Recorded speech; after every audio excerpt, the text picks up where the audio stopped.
Okay, so Accenture, you fairly recently published a report as a service at your service, and I guess it would be good to start just to understand the background, why you thought it was a good time, good idea to produce such a report, and then we can look at what it's actually found. Thanks, Philip.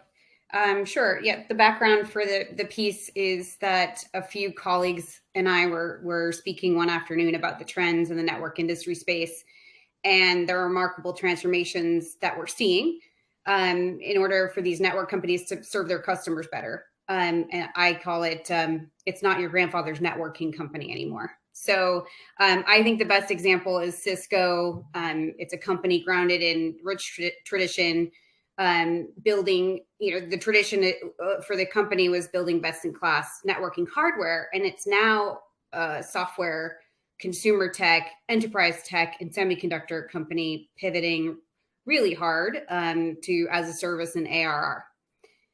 If you look at our survey, 75% of our respondents agreed that legacy tech hardware companies won't exist anymore unless they begin acting more like a software company. And I really think that says it all. So we cited stats in the report from Cisco, HPE, HPI, and Palo Alto Networks. Cisco's ARR, as an example, is trending at 55%. HPE is reporting 1.7 billion in ARR in their latest earnings, and Palo Alto they aspire to hit a 90% ARR watermark. And we thought this said it all as far as, it may be timely to do a piece on how networking companies are pivoting to as a service.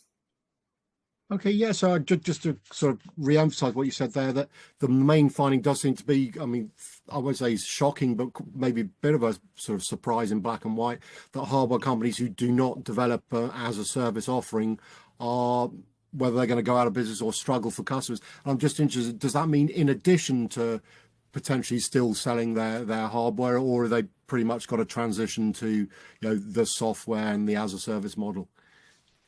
Sorry for not clarifying. I think that, I don't think that they're going to sunset networking equipment, the sale of networking equipment that's been fundamental to their business and to their growth. That becomes their core business. But as they think about growth and adjacencies, selling software and services and potentially tapping into other areas and other markets, that's going to be really important for them to actually stay sticky with their customers. Okay, and in terms of the report itself, I think it breaks down the research into a number of areas. In Accenture, you sort of have observations on each of these. So if you're happy to, it'd be good to go through each of these sort of stages or observations. And I think the first one is, you say, dynamic or bust. So I guess, what does the research say about this sort of new reality and the actions organizations need to take when it comes to making this the transition to the software as a service model? Sure. I think I may want to actually comment just a little bit on the prior question, because I think as a service is super relevant in the semiconductor industry as well. We're seeing this, especially with equipment companies, and I think it's potentially relevant to your audience. You have this really great hardware, a rich customer data set. Companies are wanting to monetize the data to get closer to their customers by combining a product sale with annuitized services. In the equipment industry, we're talking about gold standard warranties, analytics, algorithms, and in the case of network hardware companies, complementary products like software, security, observability, et cetera. I want to make sure I clarified, the reason why I answered the last question like I did, and it's certainly super relevant to other industries as well. Yeah, and in terms of that, the sort of the threat or the observation that if companies aren't dynamic, they're going to go bust. What does, that's quite a sort of stark statement to make. What does that actually mean in practice, if you like, for those organizations? Sure.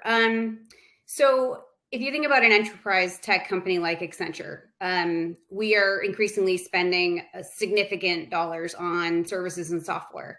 While we might be postponing purchases like hardware, such as networking equipment, because right now we're thinking about cloud and AI-based advancements rather than, servers and data centers.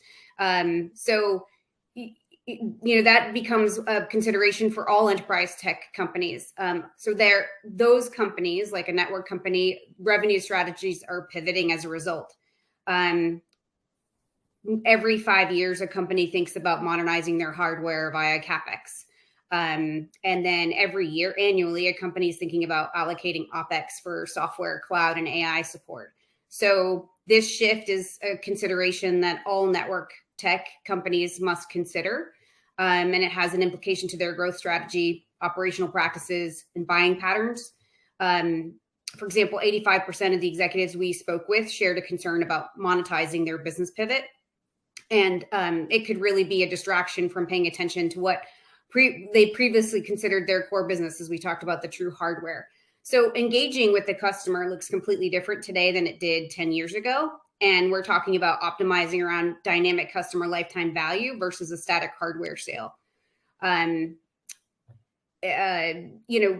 Internally, we're thinking about training and retraining the organization to support those clients differently.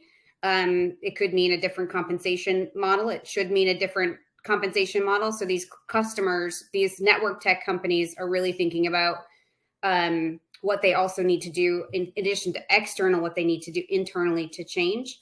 And cross-selling and upselling is a bit uncharted for some of these organizations. So it's a key consideration as they pivot to services. Yeah, and as part of that sort of changing process, I think you identified the need, or there's going to be a shift from transactional type activities to building more of a relationship. And I'm wondering, is that purely a cultural thing the organization needs to understand, or can technology help companies to make that pivot? Or is it just explaining to everyone that you're no longer selling something, and I'm not saying walking away, but once you've sold it, you may not be that invested in the customer, whereas now you've got to get alongside them for the longer term, should we say? So my colleagues and I actually think that the success factor here is heavily predicated by how well a company's sales force shifts with this business pivot. So we think in our study that the executives who responded were a bit optimistic about the organic nature of this transition. We actually think it's pretty challenging to modernize a sales force, which is really what would be required in order to actually make this pivot. Modernizing IT, modernizing an IT department actually makes modernizing a sales force look pretty easy. And we all know how hard it is to modernize IT.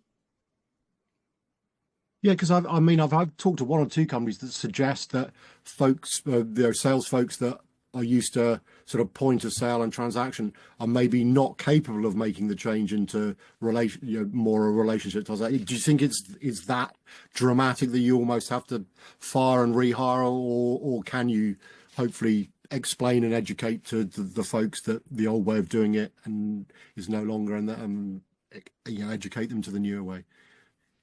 I think there's going to be some in an organization that are going to be able to make that pivot and make that pivot through training and incentives. And then there are going to be some in organizations that are going to actually be a little bit more challenged, and they will have to be replaced by a different thought process, a different skill set, somebody that really can engage with the customer across a suite of products and services, and not just physical technology. Okay, and then the report also highlights the need to replace legacy systems with modern IT. I think you referenced it just a minute ago. But in terms of clearly there's a budget, a CapEx cost, I guess, to doing that. Is that the only thing that's potentially holding people back, or I don't know, are there other things at play when it comes to moving towards this, maybe this as a service model? So in our experience, most companies have a hard time changing. And if you're going to upgrade, upgrades are super costly. They're time intensive. They require an entire organization to shift. So I think it's hard for some organizations to really map a technology strategy and all that entails super clearly and cleanly to a business strategy. A lot of times we get engaged to help in that capacity because we're really good at that. But if a commitment is made to IT modernization, sort of again, another key success factor is that an organization has a strong digital core at the heart of that transformation. That requires integrating advanced digital platforms, having a seamless data and AI backbone, and of course, a secure infrastructure foundation. A digital core can support companies to overcome legacy tech and operations. And this is something that eventually will, after initial investment in sort of this modernization and transformation, it'll eventually become very cost effective for organization to actually make that pivot. We think it is a requirement for being customer centric and grounded, so that you're able to capture top quality customer insights, and being able to create and deliver solutions at scale. Okay, and one of the other, perhaps one of the more obvious things when it comes to moving towards an as a service model is the idea that you're going to be meeting sort of elastic and evolving customer needs. So I guess asking the obvious maybe, but is it pretty much essential? Today's customers are agile, they want to scale up, scale down, whether it's for the Christmas rush or whatever it is, they want that flexibility. And almost the only way, as you say, if you sell them a piece of IT hardware, so it sits there for 11 months of the year, and then in late November, December, it gets fired up and then sits there again for the. So whereas as a service can offer people that level of expansion or even reduction whenever they need, is it as simple as that? So we looked at it like, if you look at the customer centric view, customer needs are always diverse, they're elastic, and they're evolving. So we feel that tech execs need to have a more customer-centric strategy if they really want to harness, the new spending that's driving their customer growth. Potentially even AI and Gen AI, and kind of figuring out that, how that will add value to an organization. So tech companies are now responding with their own narrative, about spend, and we think that the spend at present is really going toward the software analytics talent, AI and Gen AI. I think being elastic as an organization to be able to support those needs, be able to make that business pivot is going to be absolutely critical. That's where the spend is. Yeah, and we've already talked a little bit about the need to recalibrate the sales force, and I'm wondering maybe just on a larger scale, does the whole company need to sort of understand and buy into this shift from, as say, transactional to relationship? Clearly, the sales folks are the people maybe at the sharp end, but everyone else needs to understand what's going on if it's going to have the best chance of success. Is that fair to say? It's super fair, Philip. I truly believe that it's not only a front office transformation and transformation on the sales force, but it's a back office transformation in order for that organization to best respond. Customer engagement is going to be super important, and that's going to be super dependent on how effective that front office transformation or sales force transformation is. A company will be very effective if they're able to make the pivot from selling legacy product to also being able to sell software and services, but it's a really different motion. If you think about somebody being able to sell OnStar for a vehicle versus selling the car itself, or selling medical device equipment, like operating room equipment, versus the technology that runs a patient records portal. They're completely different. But in this case, we're saying in order to have that customer engagement, in order to be able to bring customer lifetime value, they have to be able to figure out how to be able to effectively do both, because they're going to be offering both if they're truly offering hardware, software, and services. Yeah, and in order to address some of the issues, challenges we've discussed, I think the report suggests that if you don't have a sort of coherent vision for the future, and how you're going to deliver the flexibility, scalability, etc., that's required, it's I would say you'll fail, but you're probably not going to succeed very quickly, shall we say. So just how important is it having that vision? And presumably the vision has to come from somewhere fairly high up in the company as opposed to somebody lower down who thinks it's a good idea, but is maybe struggling to get the support they need, shall we say.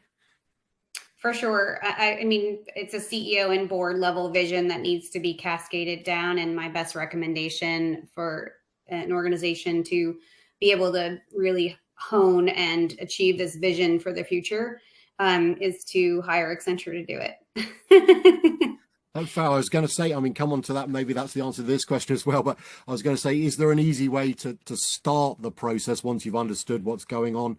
And are there some common challenges, if you like, that you as Accenture bump into when you're helping folks that they encounter when it's all good and well to say yes, we want to do this, but clearly, as we've discussed, moving from where you've been for the last goodness knows how many years to where you need to be is it's not an easy transition. So as a service adoption, one of the things that we feel is super critical is creating a dedicated customer success function. 46% of our research respondents said that the customer success function is vital because customer needs are constantly changing. And 38% of executives said the single most important thing a tech provider can do is to become a trusted partner. And that trusted partner has to be able to offer flexibility, accessibility, and scalability of products and solutions. And leading with outcomes, not product features, is sort of the tip of the spear there. And that's the thing we were talking earlier about, sort of equipping a sales force. That is the crux of the change there is a sales executive has to be able to sell outcomes, not features. And, critically important, we feel, to the success of the as a service adoption in its entirety. And in terms of the rewards for doing it, I mean, maybe you can compare and contrast, not frighten people too much, hopefully, but for a company that maybe thinks they can carry on in we'll call it the old-fashioned way of selling hardware, as opposed to a more agile company that is maybe continuing to do that, but has recognized that the as a service model has a lot of upsides. What if you were to sort of follow those companies, shall we say, over the next 2 or 3 years, how would you see the traditional one faring as opposed to the one that is fully on board with as a service? Absolutely. The rewards are huge. So companies that are getting this right are seeing 3 to 4 time value multipliers when they're doing it well. And we talked a little bit earlier about having that vision. In order to do it well, you need to have a vision, a plan, and the entire organization executed to, getting that transformation done. So I think it's as simple as that. And there's still time because again, we talk about all these, whether it's the AI hype, which I don't think we've mentioned AI until I brought it in, which is miraculous in this day and age to have a conversation. But in terms of how people get on with it, what are I suppose, what are the final key points to consider to make the transition in a successful way? And also, have they got time to, because a lot of people think, everyone else is doing this, I'm getting left behind, is it too late?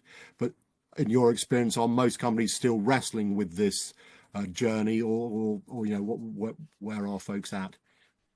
So I do think most companies are still wrestling with what to do with AI and Gen AI.